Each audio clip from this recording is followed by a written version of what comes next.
नमस्कार दोस्तों, मैं रजत शर्मा हाजिर हूँ एक बार फिर से आपके सामने लेकर आपके लिए केवीएस की पेडागोजी स्पेशल क्लास। दोस्तों, अब तक हम बहुत इंपॉर्टेंट टॉपिक केवीएस में पढ़ चुके हैं। अब बात आती है यहाँ पर कि हम असेसमेंट आकलन को पढ़ेंगे आज, और एक बहुत इंपॉर्टेंट टॉपिक है आकलन असेसमेंट, जो कि आपके पेपर की दृष्टि से भी बहुत इंपॉर्टेंट है। पढ़ते हैं आज हम अपने आकलन की तरफ को कि आकलन किस प्रकार का टॉपिक है।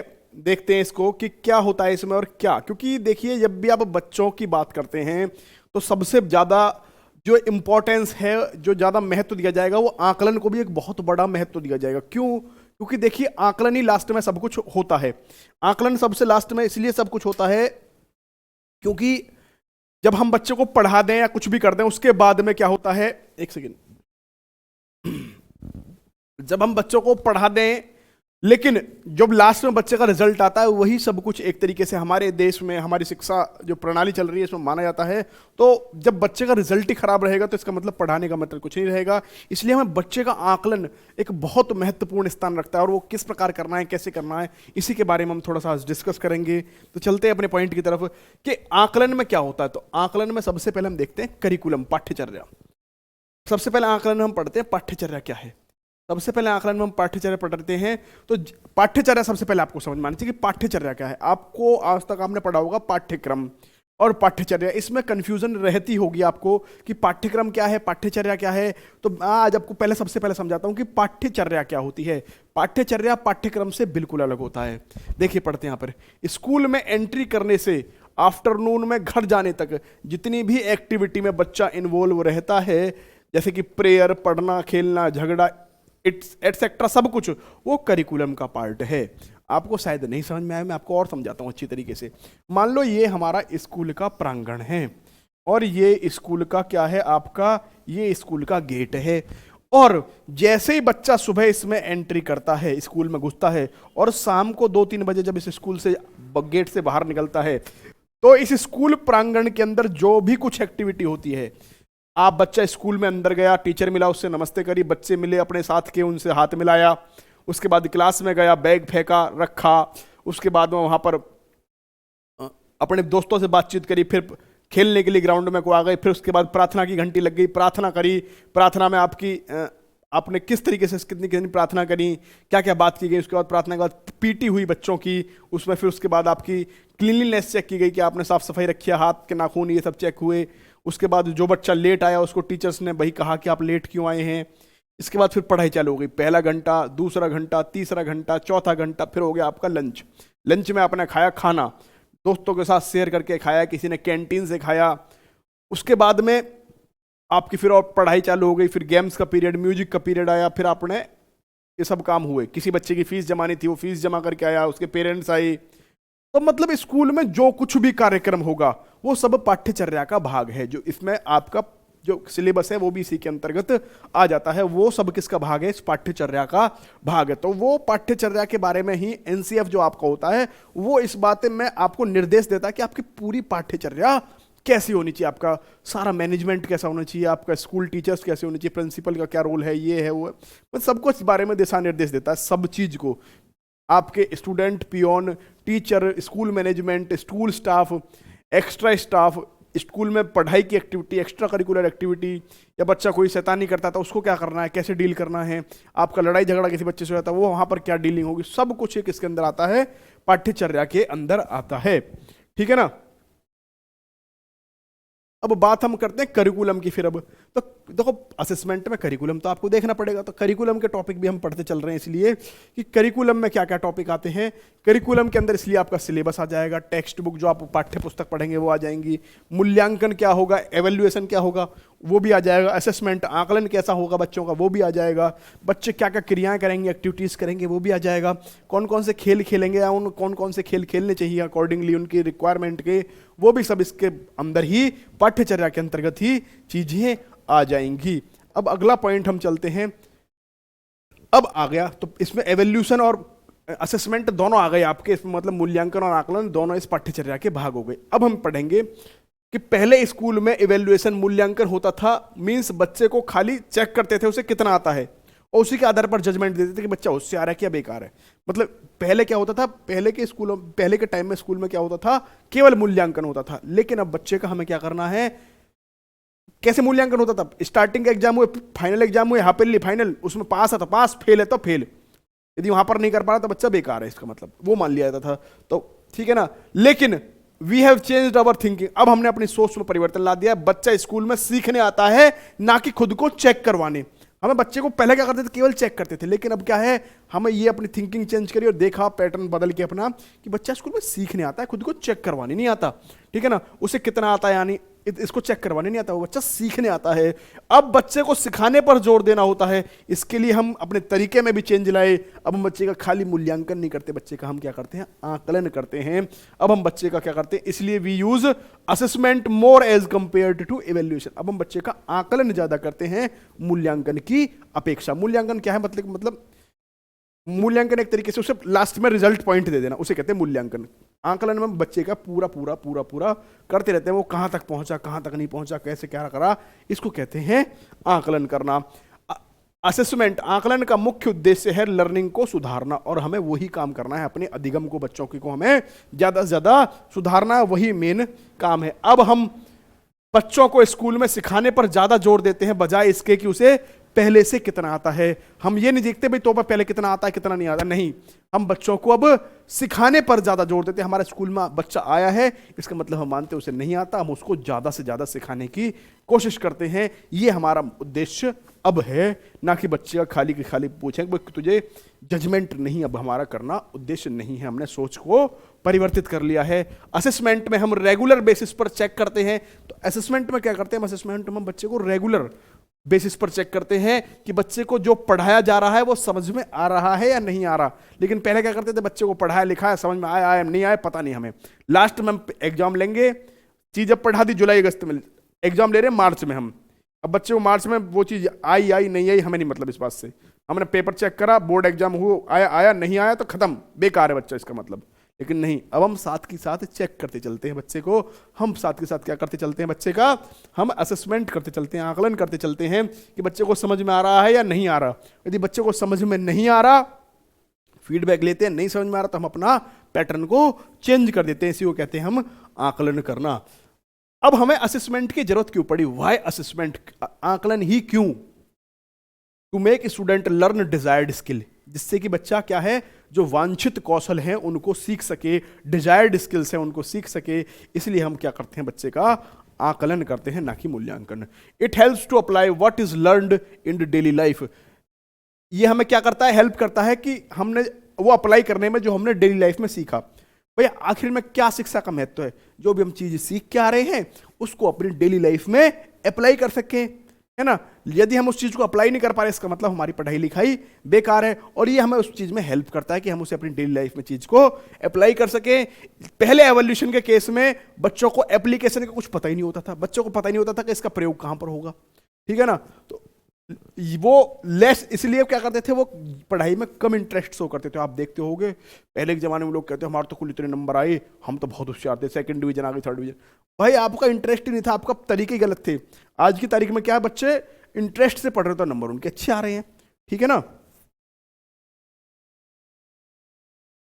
इट प्रमोट ग्रुप और team work and that team in that team each individual has its own responsibility of work. देखो जो हमारा आकलन है प्रमोट करता है हमारा समूह शिक्षा को, टीम ग्रुप, टीम एक्टिविटीज को, टीम वर्क को प्रमोट करता है। और टीम में क्या होता है, जब आप टीम में हो तो सबके अपने अपने काम बट जाते हैं, ठीक है ना, और सबके अपने अपने कामों की रिस्पॉन्सिबिलिटी होती है। ये इस चीज को बढ़ावा देता है, जबकि पहले ऐसा नहीं था। पहले का सिस्टम टीम वर्क की जगह इंडिविजुअल पर फोकस करना था, कंपटीशन, मार्क्स, इनके ऊपर फोकस करना था। लेकिन अब ऐसा नहीं है, अब क्या है, अब टीम वर्क बढ़ जाते हैं। इससे क्या है, बच्चे के अंदर नेतृत्व क्षमता का भी एक विकास होता है।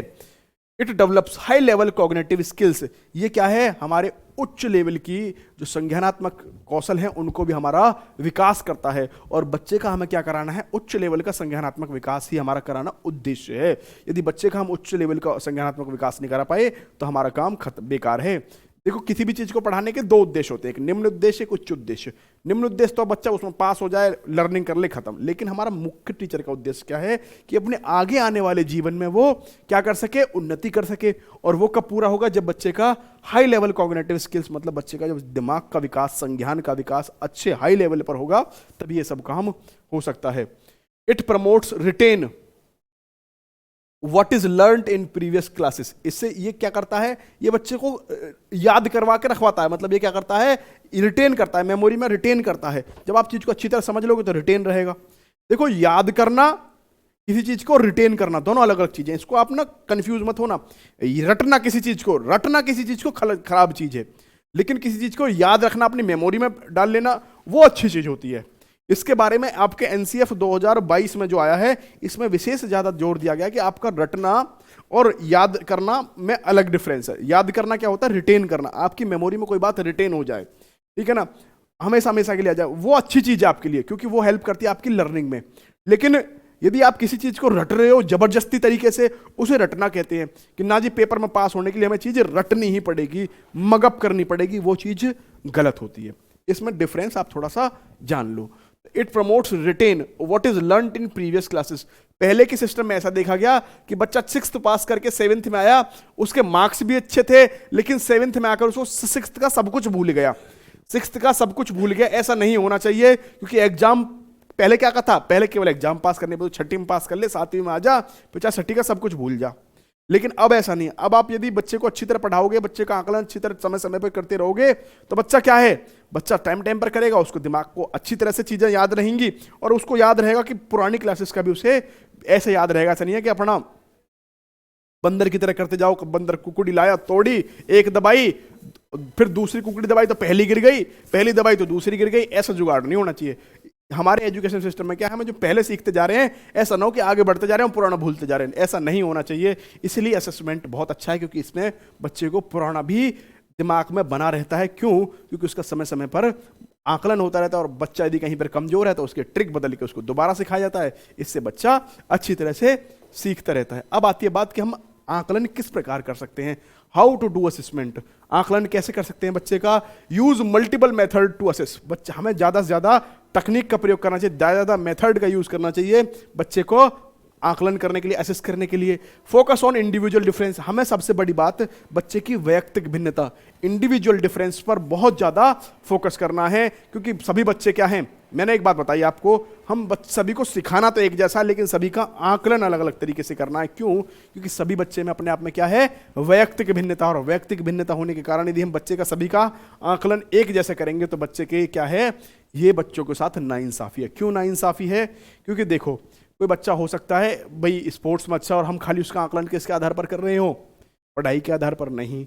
बच्चा हो सकता है कोई अपना अब लो कैटेगरी से आ रहा हो, उसको इतनी सुविधाएं नहीं मिल पा रही हो, तो उसका आकलन हम उस हिसाब से करेंगे दूसरे बच्चे के आधार पर, तो वो भी गलत है। तो हमें क्या करना है, इंडिविजुअल डिफरेंस का ध्यान रखना है जब भी हम क्या करेंगे, बच्चे का आकलन करेंगे। ये बात बहुत इंपॉर्टेंट है। प्रोवाइड फीडबैक, बच्चे को प्रतिपुष्टि लेनी है, बच्चे से फीडबैक लेना है to student to improve learning. बच्चे से फीडबैक लेते रहना है हमें, क्या करके कि भाई बच्चों तुम्हें समझ में आया, उसका फीडबैक बच्चे का लेना, जो भी आप पढ़ाओ उसका फीडबैक लो, समझ में आया नहीं आया, नहीं समझ में आया तो उसका क्या करना है, आपको अपनी लर्निंग स्टाइल में, अधिगम शैली में परिवर्तन लाओ, मेथड में परिवर्तन लाओ, लेकिन आपको बच्चे को सिखाना ही सिखाना है। Not to do in assessment, हमें क्या आकलन में नहीं करना चाहिए। यदि हम आकलन कर रहे हैं तो बच्चे को उस टाइम पर हमें क्या नहीं करना चाहिए, इस बारे में बात है। लेबलिंग नहीं करनी बच्चे की कि ये टॉपर है, ये खराब है। ऐसा नहीं ठप्पा नहीं लगा देना कि भाई ये तो बच्चा होशियार है, ये बच्चा खराब है, ये बच्चा होशियार है, ये बच्चा खराब है। नहीं, इससे क्या है, बच्चे के दिमाग में प्रेशर हो जाता है कि भाई मैं तो बेकारी हूँ, मैं ठप्पी हूँ। टॉपर कहता है भाई मैं तो टॉपर हूँ, ठीक है। तो बच्चे की हमें लेबलिंग कभी नहीं करनी, कंपैरिजन कभी नहीं करना, दोनों के बीच में कंपैरिजन कभी नहीं करना, क्योंकि हम इंडिविजुअल डिफरेंस पर फोकस करते हैं और कंपैरिजन सबको लगता है बुरा। जब हम वैयक्तिक भिन्नता के ऊपर बात कर रहे हैं तो वहां पर तब इसका मतलब प्रत्येक व्यक्ति भिन्न है, तो फिर कंपैरिजन किस बेसिस पर करोगे आप बच्चे में कि भाई तू अच्छा है तू बुरा है, किस बेसिस पर करोगे? नहीं ना, क्योंकि सभी में वैयक्तिक भिन्नता है और हम वैयक्तिक भिन्नता को साथ लेकर चल रहे हैं, तो कंपैरिजन का तो कोई आधार ही नहीं बनता। इसलिए हमें बच्चे को कंपैरिजन भी नहीं करना है।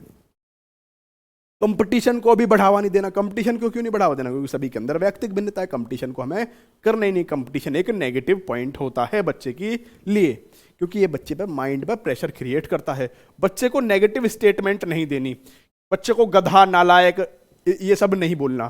क्यों? क्योंकि बच्चे की क्या होती है, ये नेगेटिव स्टेटमेंट, और नेगेटिव स्टेटमेंट का मतलब होता है बच्चा क्या कर रहा है, बच्चे को आप कोई भी गलत बात नहीं बोलोगे, बच्चों को केवल पॉजिटिव एनर्जी देनी है, पॉजिटिव वाइब्स देनी है आपको। इससे क्या होता है, बच्चा अच्छा करता है। नेगेटिव दोगे तो बच्चा बेकार करेगा, क्योंकि नेगेटिविटी इससे ज्यादा बढ़ती है। We use multiple methods in assessment. हम जब बच्चे का आकलन करेंगे तो बहुत सारे विभिन्न तरीके क्यों यूज करेंगे, क्योंकि सब्जेक्ट डिफरेंस मींस मैथ में क्वेश्चन करने का तरीका अलग है, साइंस का अलग है, म्यूजिक का अलग है, इसलिए क्या करना है, हमें अलग अलग तरीके का प्रयोग करना है अलग अलग बच्चे का आकलन करने के लिए, क्योंकि सभी सब्जेक्ट का पैटर्न, हिसाब किताब अलग अलग होता है। स्टूडेंट इंडिविजुअल डिफरेंस, बच्चे के अंदर वैयक्तिक भिन्नता है, इसलिए भी क्या करना है, हमें विभिन्न विभिन्न तरीकों का क्या करना है, प्रयोग करना है आकलन के समय पे। अगला क्या है, मेथड्स भी क्या होते हैं, अलग अलग होते हैं। मींस रिटन टेस्ट के द्वारा नॉलेज चेक कर सकते हैं, अप्लाई नहीं कर सकते। अप्लाई नॉलेज किसके द्वारा चेक करेंगे, बच्चे जब प्रोजेक्ट बना के लाएंगे, खुद से हस्तपरक या लर्निंग बाई डूइंग करके लाएंगे, तो उनको देखेंगे भाई क्या इन्होंने जो बात सीखी वो अपनी डेली लाइफ में अप्लाई कर पा रहे हैं। हाँ, तो क्या है, इसलिए हमें विभिन्न विभिन्न टेक्नोलॉजी यूज करनी है, टेक्निक यूज करनी है। कैसे, राइटिंग टेस्ट से हम कुछ चीज चेक कर सकते हैं, ओरल टेस्ट से कुछ और चीज चेक कर सकते हैं बच्चे की, प्रोजेक्ट वर्क से कुछ और, स्पोर्ट एक्टिविटी से कुछ और। बच्चे का हम एस्से कॉम्पिटिशन या हम क्या करा रहे हैं, आपका डिबेट कॉम्पिटिशन कराएं, तो इससे बच्चे को क्या है, पब्लिक स्पीकिंग चेक कर सकते हैं, बच्चा पब्लिक में कैसा बोल सकता है। तो इन सब, इसीलिए हम मेथड्स का भी विभिन्न यूज करते हैं, क्योंकि हर मेथड अपने आप में क्या होता है, डिफरेंट होता है। अब हम आते हैं continuous and comprehensive evaluation, CCE, या जैसे कहते हैं सतत और व्यापक मूल्यांकन। हमें बच्चे का कैसा मूल्यांकन कैसे करना है, सतत और व्यापक। कंटिन्यूअस, सतत ही क्यों करना है, सतत का मतलब होता है जो साल भर लगातार चलता रहे, कंटिन्यू लेवल पर चलता रहे, कंटिन्यूटी उसकी ना टूटे, चलता ही रहे कहीं ना कहीं। क्यों?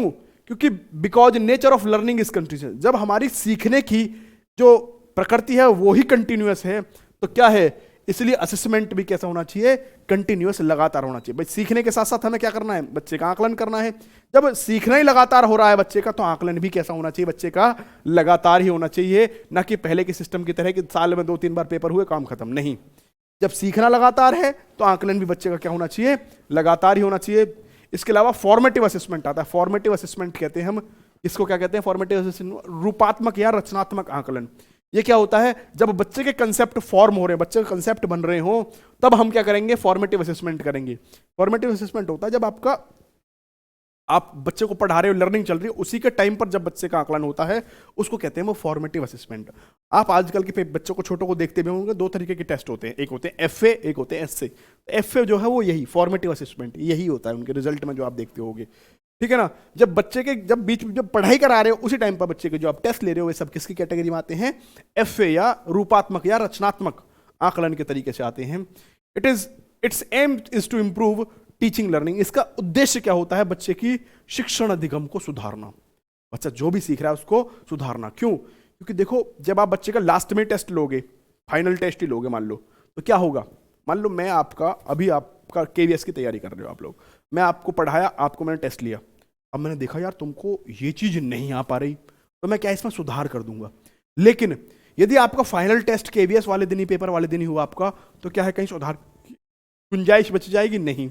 और हमारे को बच्चे को क्या है, हमारे को बच्चे का क्या है, ठप्पा नहीं लगाना कि नहीं भाई ये होशियार है, नहीं है। खाली बच्चे का क्या है, हमें ये चेक जजमेंट नहीं देना, हमें क्या करना है, बच्चे को लर्निंग करानी है। और जब लर्निंग करानी है बच्चे को, तो लर्निंग का मतलब क्या है, बच्चे की जो गलतियां उनको सुधारो और बच्चे की अच्छी लर्निंग कराओ, यही हमारा उद्देश्य है। इसलिए फॉर्मेटिव असेसमेंट बहुत ज्यादा कारगर सिद्ध हो रहा है, क्योंकि ये बीच बीच में बताता रहता है कि भाई बच्चे ने ये सीखा या ये नहीं सीखा। It can be done by unlimited methods. ये बहुत सारे अनलिमिटेड मेथड्स के द्वारा किया जा सकता है। कैसे?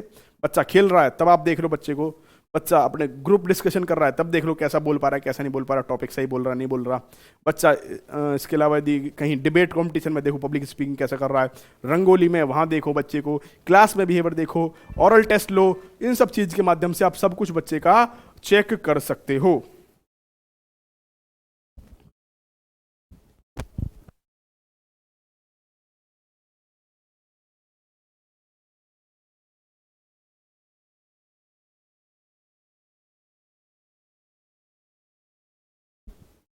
इसके अलावा दोस्तों इसके एग्जाम्पल क्या है? इसका example project work activity, project दो बच्चे को, क्रियाकलाप कराओ। इसके अलावा अकॉर्डिंग टू सीबीएसई गाइडलाइन हम एफए में रिटन टेस्ट नहीं ले सकते।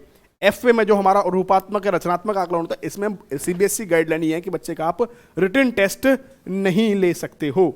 ये बात उसमें कही गई है कि बच्चे का आप रिटन टेस्ट नहीं ले सकते, लेकिन स्कूल ये सब काम कराते हैं, जो कि गलत है। It can be done in groups, ये बच्चों का समूह में भी हो सकता है। जो रूपात्मक आकलन, रचनात्मक आकलन है, ये बच्चों का ग्रुप्स में भी हम करा सकते हैं। पहले इसका क्या था, पहले इसकी वेटेज भी होती है। एफए की वेटेज होती है आपकी फाइनल रिजल्ट में। पहले इसकी वेटेज 40% थी, लेकिन अब इसे घटाकर 20% कर दिया गया है। अब एफए के 20% नंबर जुड़ते हैं आपके फाइनल रिजल्ट में आपके में, ठीक है ना। अब आता है आपका समेटिव असेसमेंट। समेटिव असेसमेंट होता है जो साल के अंत में हम बच्चे का जो आंकलन करते हैं, उसे कहते हैं summative assessment. End of teaching learning कब होता है, ये जब बच्चे का जब शिक्षण अधिगम खत्म हो लेता है, उस टाइम पर एंड में हम इसका करते हैं। It's aim is to judging of teaching learning. इसका एम क्या होता है, बच्चे के शिक्षण अधिगम को जज करना। इसका एम क्या होता है, बच्चे ने कैसा शिक्षण अधिगम किया उसको जज करना, फाइनल जजमेंट देता है ये। It can be done by limited method, ये केवल कुछ लिमिटेड मेथड से ही हम इसको कर सकते हैं, जैसे कि pen paper test. Pen paper test होता है जो आपका फाइनल एग्जाम में जो लिख के आते हो ना, कॉपी पे टेस्ट कॉपी मिलती है, उस पर जो लिख के आते हो उसे कहते हैं पेन और paper test. It can be individual activities, ये इंडिविजुअल एक्टिविटीज के हिसाब से भी हम करा सकते हैं बच्चे का। पहले इसका क्या था, पहले इसका 60% फाइनल रिजल्ट में जुड़ता था, अब इसका 80% वेटेज अपने आप में रखता है। ये बात आपको याद रखनी है। 80% और 20% वाली ये अब क्या है, हमें बच्चे का, अब मैंने पढ़ा आपको सतत क्यों होना चाहिए, कंटिन्यूस क्यों होना चाहिए। अब हम पढ़ते हैं व्यापक क्यों होना चाहिए। हमारा जो आकलन मूल्यांकन है वो व्यापक क्यों हो, कॉम्प्रिहेंसिव क्यों हो, मतलब ये बात देखेंगे। Because development is holistic process, और हमारे 3 डोमेन फिजिकल, कॉग्निटिव, इमोशनल आपस में कनेक्ट होते हैं। तीनों में अगर किसी में भी डोमेन में प्रॉब्लम हुई तो डेवलपमेंट में प्रॉब्लम होगी, इसीलिए एवेल्यूशन हमारा क्या होगा, व्यापक होगा। बात ये कही गई है यहाँ पर क्या, कि हमारा जो विकास होता है वो क्या होता है, सर्वांगीण विकास की तरफ हम बच्चे को ले जाना है। और सर्वांगीण विकास में ब्लूम की टैक्सोनॉमी में आपने पढ़ा होगा कि जब भी हम बच्चे को कोई भी लर्निंग कराएंगे, बच्चा कुछ भी सीखेगा, तो ब्लूम की टैक्सोनॉमी क्या कहती है, ब्लूम साहब कहते हैं कि जब भी बच्चा कुछ भी सीखेगा तो बच्चे के 3, कौन कौन से 3 स्तर, इसमें आपके संज्ञानात्मक, जिसे कहते हैं हम कॉग्निटिव, फिजिकल मतलब शारीरिक, और इमोशनल मतलब आपके संवेगात्मक, आपका शरीर, संवेग और इसके अलावा आपका दिमाग, तीनों जब आपस में मिल जाएंगे तभी बच्चा कोई भी लर्निंग कर पाएगा, अदरवाइज नहीं कर पाएगा। जैसे आपको मैं एग्जांपल बताऊं, आप यहां पर पढ़ रहे हो, क्यों पढ़ रहे हो, इसलिए पढ़ रहे हो कि सबसे पहले तो आपका पढ़ रहे हो तो आप कुछ सीख रहे हो, लेकिन सीखने के लिए आपको तीनों चीजों की जरूरत कैसे पड़ेगी, मैं अभी बताता हूं। आप दिमाग लगा रहे हो नहीं लगा रहे, तो संज्ञानात्मक आपका यूज हो गया। अब सर इमोशनल कैसे यूज हो रहा है, इमोशनल ऐसे यूज हो रहा है, आपको पता है कि यहां से पढ़ेंगे तो हम केवीएस का एग्जाम पास करेंगे, केवीएस का एग्जाम पास करेंगे तो नौकरी लगेगी, हमारे को पैसे कमाएंगे, तो यहाँ पे आके आपके इमोशन जुड़ गए। और तीसरा क्या है, आप शारीरिक कैसे मेहनत कर रहे हो, आप लिख रहे हो, पढ़ रहे हो, तो सब काम क्या कर रहे हो, आप शारीरिक रूप से भी काम कर रहे हो। और जब तीनों काम आपस में एक साथ जुड़ेंगे तभी आपकी लर्निंग होगी। तो आप देखते भी होंगे बहुत सारे बच्चे पढ़ने में दिमाग लगाते हैं, मेहनत भी करते हैं, लेकिन जब उनको मोटिवेशन की कमी हो जाती है तो बच्चे पढ़ाई नहीं कर पाते। इसका मतलब क्या हुआ, उस टाइम पर उनका संवेगात्मक मतलब इमोशनल पक्ष कमजोर हुआ। और जैसे ही मैंने बताया कि ब्लूम साहब ने क्या कही है, तीनों में से कोई भी पक्ष कमजोर होएगा, बच्चा सीख ही नहीं पाएगा। इसलिए फिर उसे मोटिवेशन का इंजेक्शन दिया जाता है, मोटिवेशनल वीडियो देखता है वो, तब जाकर उसका पढ़ाई में फिर से मन लगता है, फिर से पढ़ पाता है। इसका मतलब क्या हुआ, तीनों के तीनों आपके जो हैं डोमेन जरूर होने चाहिए। तीनों क्षेत्र जब आपस में मिलेंगे तभी जाकर आपका क्या होगा, किसी चीज की लर्निंग होगी। इसीलिए क्या करते हैं, जब तीनों के तीनों क्षेत्र की जरूरत पड़ रही है, इसीलिए क्या करते हैं हम, व्यापक बच्चे का मूल्यांकन। जब तीनों क्षेत्रों की जरूरत है सीखने में, तो मूल्यांकन भी तो पूरे सब व्यापक स्तर पर ही होना चाहिए, ठीक है। इसीलिए बच्चे का मूल्यांकन भी कैसे करते हैं, व्यापक। Here we supports individual difference of student, लेकिन यहां पर हम बच्चे के वैयक्तिक भिन्नता को क्या करते हैं, सपोर्ट करते हैं, क्योंकि वहां पर वैयक्तिक भिन्नता का बहुत बड़ा रोल हम मानते हैं, ठीक है। क्योंकि बच्चा अपने आप में सभी क्या है, अपने आप में भिन्न होते हैं, ये बात हम मानते हैं। फिर अब आता है स्कोलास्टिक एरिया। स्कोलास्टिक हो रहा होता है शैक्षणिक पक्ष। तो शैक्षणिक पक्ष में क्या करते हैं, ये केवल और केवल किससे रिलेटेड होता है, हम बच्चे का जो मूल्यांकन करते हैं ना, वो 2 पक्षों में करते हैं, एक शैक्षणिक पक्ष, एक सह शैक्षणिक पक्ष। शैक्षणिक पक्ष होता है जो आप केवल किताब रिलेटेड एग्जाम देते हो, इसे कहते हैं शैक्षणिक पक्ष। तो शैक्षणिक बेसिस पर तो हम बच्चे का टेस्ट लेते ही लेते हैं कि भाई उसने जो हमने पढ़ा है वो क्या सीखा। इसके अलावा एक होता है सह शैक्षणिक पक्ष। सह शैक्षणिक पक्ष होता है को करिकुलर एक्टिविटी, जो आप स्कूलों में देखते होंगे, बच्चे का कभी रंगोली कंपटीशन हो रहा है, कभी डिबेट कंपटीशन, कभी ऐसे कंपटीशन, कभी सिंगिंग कंपटीशन, कभी ये कंपटीशन, कभी वो कंपटीशन जो हो रहे हैं, दुनिया भर के कंपटीशन जो होते हैं, तो ये सब क्या होता है, ये सह शैक्षणिक पक्ष है। और ये अपने आप में बहुत बड़ा इंपॉर्टेंट रोल प्ले करता है। यदि बच्चा इन सब में भाग नहीं ले रहा, बच्चा इन सब में कमजोर है, तो बच्चे का सर्वांगीण विकास नहीं होगा। आप आगे जाके देखो, ऐसे बच्चे कहीं भी बोलने में शर्माते हैं। यदि कोई बच्चा कभी स्कूल टाइम में स्टेज पर नहीं खड़ा हुआ, तो चार आदमियों के सामने वो कभी भी अपनी बात नहीं रख सकता। क्यों? क्योंकि उसका क्या है, सह शैक्षणिक पक्ष कमजोर रहा। इसका मतलब उसका सर्वांगीण विकास नहीं हो पाया, बच्चा अपने जीवन में जो उसे करना चाहिए था वो काम नहीं कर पाया। इसलिए बच्चे का सह शैक्षणिक पक्ष भी मजबूत होना जरूरी है उसके सर्वांगीण विकास के लिए। और दो ही काम हम इसलिए दोनों बेसिस पर क्या करते हैं, बच्चे का आकलन। शैक्षणिक पक्ष केवल शैक्षणिक एकेडमिक्स का काम उसमें होता है, सह शैक्षणिक में रिलेटेड टू को करिकुलर एक्टिविटी जिसे कहते हैं पाठ्य सहगामी क्रियाएं, जैसे कि गेम्स हो गए और अदर एक्टिविटी हो गई। मैंने बताया आपको art competition, music competition, rangoli competition, debate competition, ये वो दुनिया भर के जो होते रहते हैं ना, ये कल्चरल प्रोग्राम्स, ये सब किसके अंदर आते हैं, ये सब को स्कोलास्टिक एरिया या कहें सह शैक्षणिक पक्ष के अंदर ये सब आते हैं। Earlier we focused only on scholastic areas. पहले हम बच्चे का जो पहले के जब लोग थे मूल्यांकन करते थे बच्चे का, केवल वो क्या देखते थे, पढ़ाई में बढ़िया तो बढ़िया है, इन सब चीज़ों को देखते नहीं थे। पढ़ोगे लिखोगे बनोगे होशियार, खेलो कूदोगे बनोगे गंवार, नहीं। अब क्या है, आजकल देखा गया, स्टडी करी गई और देखा गया कि दोनों के दोनों पक्ष बहुत ज्यादा जरूरी हैं सर्वांगीण विकास में। बट ऐसा देखा गया कि कोई स्कोलास्टिक एरिया को इग्नोर करने पर बच्चे का होलिस्टिक डेवलपमेंट नहीं हो पाता और बच्चा आगे जाके लाइफ में प्रॉब्लम फेस करता है। मैंने बताया ना कि वो बच्चा यदि कभी भी स्टेज पर कभी खड़ा नहीं हुआ तो उसके बस की नहीं कि चार आदमियों में बोल सके, अपनी बात को रख सके। कहेगा अरे वो तो शर्म आ रही है, तू कर ले भैया, देख लियो, तू बात कर ले, मेरे को शर्म आ रही है, मैडम से बात करने में शर्म आ रही है, लड़कियों से बात करने में। क्यों? उनके अंदर क्या होता है, एक झिझक टाइप रह जाती है। वो चार आदमियों में नॉर्मली भी यदि किसी अधिकारी से बात करनी है तो उनके ऊपर बात नहीं निकल पाती, क्योंकि उन्होंने कभी ऐसा जिंदगी में सीखा ही नहीं है। तो इसका मतलब उनका सर्वांगीण विकास हुआ ही नहीं है। Hence, we should give proper importance to both scholastic and co-scholastic areas. हमें इसलिए दोनों पक्षों को ही इंपॉर्टेंस देनी चाहिए, क्योंकि दोनों ही अपने आप में बहुत जरूरी हैं। व्यक्तिगत भिन्नता भी इसमें दोनों में काम आएगी, बच्चे की व्यक्तिगत भिन्नता का भी हम यहाँ पर चीज देखेंगे। हम स्कोलास्टिक के एवोल्यूशन के लिए एफ और एस से इंट्रोड्यूस किए, और हमने जो स्कोलास्टिक एरिया शैक्षणिक पक्ष है उसके लिए क्या करें, उसके लिए हमने एफ और एस से दो लेके आए। एफ मैंने बताया रचनात्मक आकलन, और एस से बताया योगात्मक आकलन, जो हमारा लास्ट में होता है। ठीक है ना। और हम बात कर रहे हैं लर्निंग को इंप्रूव करने की, तो समेटिव तो सुधारी नहीं जा सकती, इसीलिए लर्निंग हम क्या करेंगे, ओनली इन एफ सुधार सकते हैं। लेकिन हम कैसे सुधार सकते हैं? देखो एस में क्या है, एस से जो मैंने बताया योगात्मक आकलन, इसमें क्या होता है, लास्ट में जजमेंट होता है। इसमें तो बच्चे को जो आता है आता, नहीं आता नहीं आता, इसमें लर्निंग में सुधारने की कोई भी गुंजाइश नहीं है। लेकिन एफ क्या है, बीच बीच में चलता रहता है, साथ के साथ चलता रहता है। जैसे जैसे अधिगम होता है ऐसे ऐसे एफ आपका चलता रहता है। तो इसमें सुधार की गुंजाइश होती है। बच्चे का हम फीडबैक लेंगे, नहीं समझ में आया तो उसे दूसरे तरीके से समझाएंगे। इसका मतलब सुधार की गुंजाइश होती है फॉर्मेटिव या रूपात्मक आकलन में या रचनात्मक आकलन में। तो हम उनमें सुधार कैसे कर सकते हैं, तो उसके लिए दो तरीके बताए गए, एक तो डायग्नोस्टिक, एक रेमेडियल। डायग्नोस्टिक कहते हैं निदानात्मक परीक्षण। आप डॉक्टर के पास जाते हो ना, तो डॉक्टर के पास आप गए, आपको क्या हो रहा है, क्या आपके हो रहा, मान लो कहीं पे दर्द, आपके मान लो इधर की तरफ दर्द हो रहा है या आपकी छाती में दर्द हो रहा है, तो आपका क्या कहोगे, डॉक्टर साहब दर्द हो रहा है। डॉक्टर तुरंत कहेगा भाई क्या करो, आप अपना एक्सरे करा के आओ। एक्सरे कराने आप कहाँ जाओगे, आप जाओगे डायग्नोस्टिक सेंटर पर। जाते हो ना डायग्नोस्टिक सेंटर पे एक्सरे कराने, अल्ट्रासाउंड कराने। तो डायग्नोस्टिक सेंटर वही डायग्नोस्टिक असेसमेंट ये रहा। डायग्नोस्टिक सेंटर पे क्या होता है, आपकी बीमारी का पता चलता है कि भाई आपको ये बीमारी है। ऐसे ही डायग्नोस्टिक असेसमेंट में बच्चे का पता पड़ता है निदान। डायग्नोस्टिक को हिंदी में कहते हैं निदानात्मक। तो यहां पर बच्चे का निदान होता है। निदान का मतलब होता है उसकी बीमारी का पता चलता है कि बच्चा क्यों नहीं सीख पा रहा है, दिक्कत बच्चे में कहां पर आ रही है। तो डायग्नोस्टिक असेसमेंट मतलब निदानात्मक आकलन, इसमें बच्चे की देखते हैं बच्चे को सीखने में परेशानी कहां आ रही है। उसके बाद फिर होती है रेमेडियल टीचिंग, जैसे डॉक्टर फिर उसके बाद दवाई देता है, ऐसे टीचर उसके बाद फिर बच्चे क्या कराता है, रेमेडियल टीचिंग कराता है, उसका उपचारात्मक शिक्षण करता है। उपचारात्मक शिक्षण मतलब अब उसे पता पड़ गया यहाँ पर परेशानी है बच्चे को, फिर उसके पर ध्यान देगा और बच्चा फिर उस गलती से निकल कर बाहर आ जाएगा और बच्चे को अब सब कुछ आना स्टार्ट हो जाएगा, बच्चा अच्छा हो जाएगा लर्निंग में।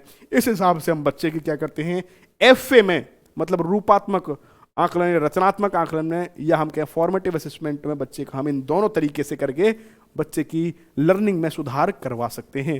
पहले डायग्नोस्टिक असेसमेंट जिसे कहते हैं निदानात्मक परीक्षण, फिर हम करेंगे रेमेडियल असेसमेंट जिसे कहते हैं हम उपचारात्मक परीक्षण, फिर हम बच्चे का इन दोनों के माध्यम से उसकी लर्निंग को सुधार सकते हैं। यही बात यहाँ पर डायग्नोस्टिक में, निदानात्मक में पता लगाते हैं लर्निंग गैप्स का, उसका रेमेडियल में मैंने बता दिया, ये हो गया।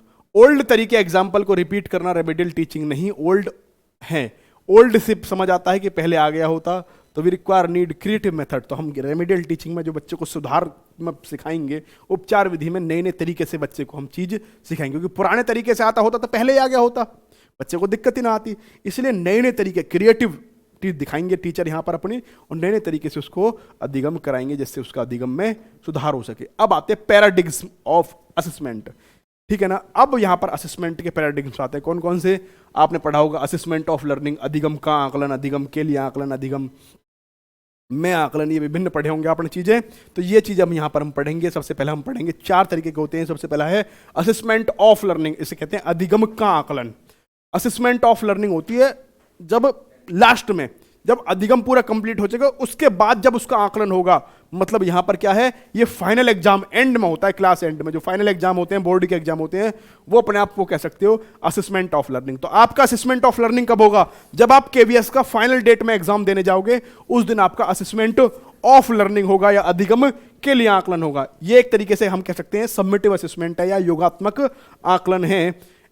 टीचर एक्टिव रहता है यहां पर, लेकिन स्टूडेंट क्या करता है, स्टूडेंट को इग्नोर किया जाता है। यहां पर क्यों सारा काम टीचर करता है, पेपर टीचर बनाता है, बच्चे को केवल इग्नोर, मतलब यहां पर teacher more active, student less active, teacher more active, student less active. यहां पर टीचर का रोल ज्यादा है, वही डिसाइड करेगा कि बच्चे को कैसे कैसे क्या क्या काम करवाने हैं।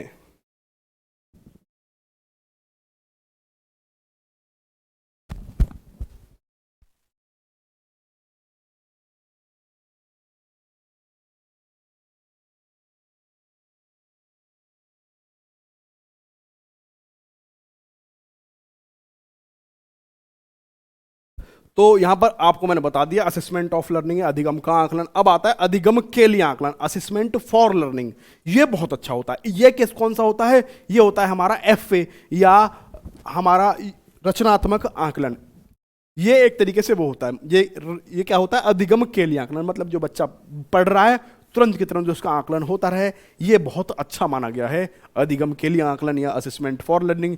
ये फॉर्मेटिव असेसमेंट में होता है, मतलब जो रचनात्मक मूल्यांकन के समय जो होता है उसी को हम क्या कहते हैं, असेसमेंट फॉर लर्निंग। ये ड्यूरिंग टीचिंग लर्निंग प्रोसेस होता है, ये जब हम शिक्षण अधिगम कराते हैं उसी टाइम पर यह आकलन चलता रहता है। ये for improvement of teaching learning, ये टीचिंग लर्निंग को इंप्रूव करने के लिए होता है। यहाँ पर हम बच्चे का फीडबैक लेते हैं, उसको फिर रेमेडियल टीचिंग देते हैं, उपचार देते हैं। इसके भी ये अनलिमिटेड वेज में हो सकता है, बहुत सारे तरीके में हो सकता है, जैसे प्रोजेक्ट बनाना, असाइनमेंट, प्रॉब्लम सॉल्विंग, एक्टिविटी करा के, ये दुनिया भर की चीज़ों से हम इनका कर सकते हैं।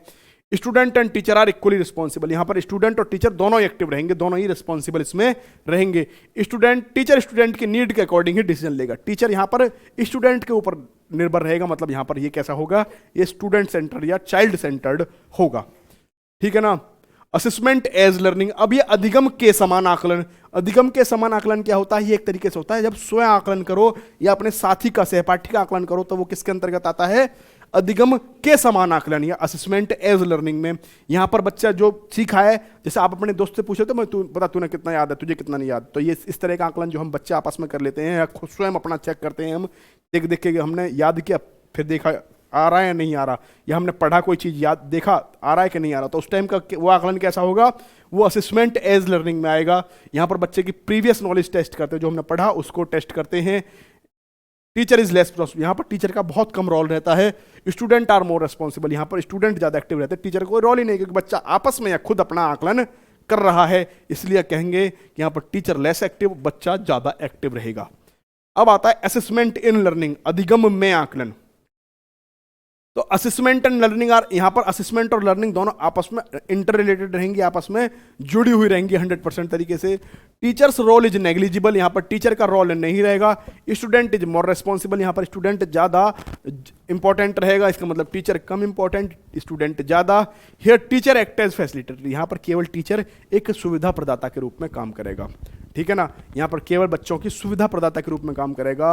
यहाँ पर क्या होगा, असेसमेंट इन लर्निंग में केवल टीचर सुविधा प्रदाता के रूप में काम करेगा। तो असेसमेंट एज लर्निंग के बारे में इस थिंकिंग पर आधारित है कि बच्चे खुद भी डिसीजन ले सकते हैं अगर हम उन्हें इस लायक बनाएं। असेसमेंट एज लर्निंग जो है, असेसमेंट एज यानी इन, ठीक है ना। असेसमेंट एज लर्निंग इस थिंकिंग पर आधारित है कि बच्चे खुद भी डिसीजन ले सकें अगर हम उन्हें इस लायक बनाएं तो। क्योंकि असेसमेंट एज लर्निंग में क्या है, बच्चा खुद अपना आकलन कर रहा है और अपने सहपाठी का भी आकलन कर रहा है। हेंस बच्चे यहाँ सेल्फ और पीयर असेसमेंट कर सकते हैं। टीचर्स ने पढ़ाया और छोड़ दिया, देन बच्चे खुद अपना असेसमेंट कर सकते हैं बाय सॉल्विंग बैक एक्सरसाइज, जो पीछे एक्सरसाइज दी होती है उनको सॉल्व करके, क्वेश्चन सॉल्व करके, असेसमेंट एज लर्निंग में, ठीक है ना। टीचर ने पढ़ाने से पहले आपसे बच्चों से उनकी प्रीवियस नॉलेज टेस्ट करी एंड देन उसके अकॉर्डिंग पढ़ाया, ये किसके अंदर आता है, असेसमेंट एज लर्निंग। यहाँ बच्चा खुद असेसमेंट करे, खुद उस गलती को सुधारता है, ठीक है ना।